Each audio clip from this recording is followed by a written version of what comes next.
The FIA has confirmed race officials did not look at footage from Max Verstappen's onboard camera before announcing his fiery incident with Lewis Hamilton in Brazil would not be investigated. The wheel-to-wheel tussle in Monday's Brazil Grand Prix left the Formula One world with its heart in its mouth as the two World Championship rivals nearly made contact on lap 48 at turn 4. Hamilton produced one of the greatest drives in recent memory to win the Brazil Grand Prix on Monday morning, but the big talking point was the moment his rivalry with Verstappen almost exploded. More than 24 hours after the race was won, the footage from Verstappen's Red Bull is still yet to see the light of day. Conspiracy theories surrounding the missing footage are growing louder following a Daily Mail report Mercedes is still considering launching an official protest of the decision not to penalize the 24-year-old.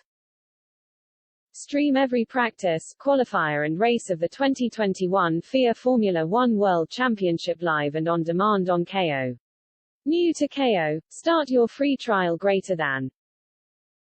Hamilton is now 14 points behind Verstappen, but the margin could easily have been even further reduced if action had been taken against Verstappen. Mercedes boss Toto Wolff said after the race it was laughable that Verstappen avoided any penalty for the moment the Red Bull star appeared to run Hamilton off the track.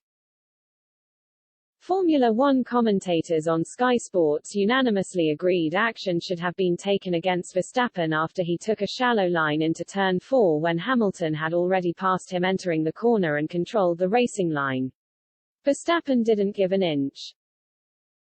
Sky Sports first revealed after the race the broadcaster was yet to download the footage from Verstappen's Red Bull that would have revealed his dashboard and steering wheel movement throughout the incident.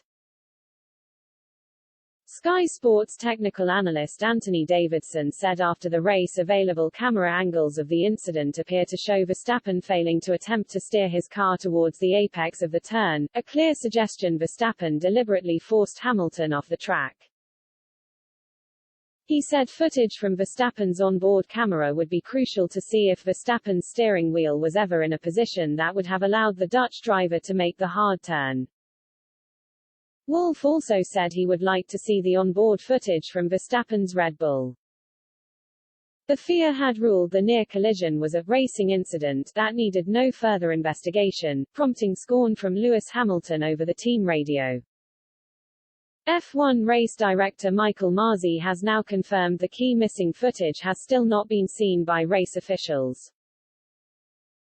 He said it is only the cameras that were broadcast that officials had access to in investigating the incident.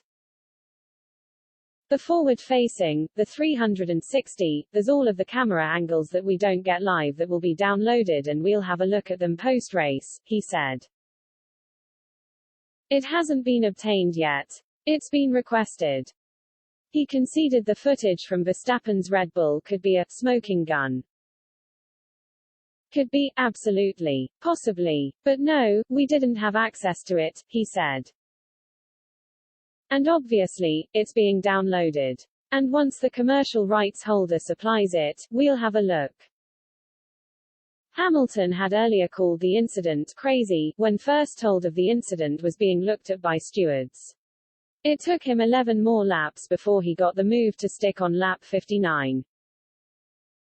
Davidson said footage of Verstappen's dash could easily have resulted in the FIA taking action against Verstappen. You always need in these situations other camera angles. The FIA have more camera angles than we do, but they're missing this critical onboard shot, he said.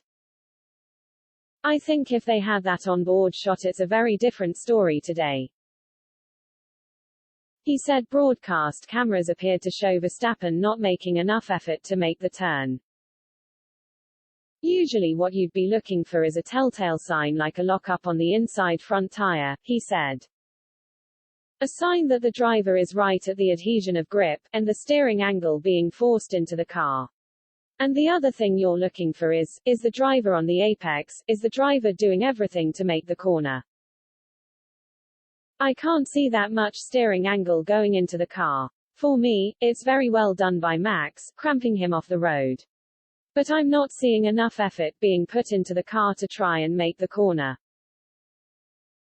Former F1 driver Paul Di Resta said on Sky Sports after the race he at least expected Verstappen to be ordered to give the position back to Hamilton. Former driver Johnny Herbert also said he anticipated a 5-second penalty being handed down. It's why Wolff was so unhappy after the race, describing Verstappen's move as over the line. It was really wrong defense from Max, absolutely an inch over the limit, but he needed to do that to defend, he said. Lewis just managed it even more brilliantly by avoiding the contact and end the race that way. But that was just over the line, it should have been a 5-second penalty at least. Probably Max knew that. Just brushing it under the carpet, it's just the tip of the iceberg. It's just laughable. A 5-second penalty would have seen Verstappen finish third behind Mercedes driver Valtteri Bottas, who was 3 seconds behind the Dutch driver as they crossed the line. That would have cut Verstappen's lead to just 11 championship points with 3 races remaining. Hamilton was also suspicious after the race, suggesting the decision not to take action against Verstappen was preordained. When they said they were going to investigate, I just knew the decision they were going to come to, whether it was right or wrong, said Hamilton to Sky Sports. I didn't let it faze me, I just kept racing. It was just one of the many moments of drama throughout the weekend, which began with Hamilton taking a grid penalty for introducing a new engine. After his car's rear wing was found to have violated technical rules by 0.2 mm, Hamilton started Sunday's sprint race from last, and also started Monday's Grand Prix from 10th as a result of his earlier grid penalty. Near perfect as Hamilton was, he was still fined $9,000 for undoing his safety belt on his victory lap in breach of the rules to accept a Brazilian flag from a track marshal. Qatar makes its F1 debut as host of next Sunday's latest fix of the sport's refreshingly exciting circuit drama, followed by Saudi Arabia and the season-closing Abu Dhabi Grand Prix in mid-December.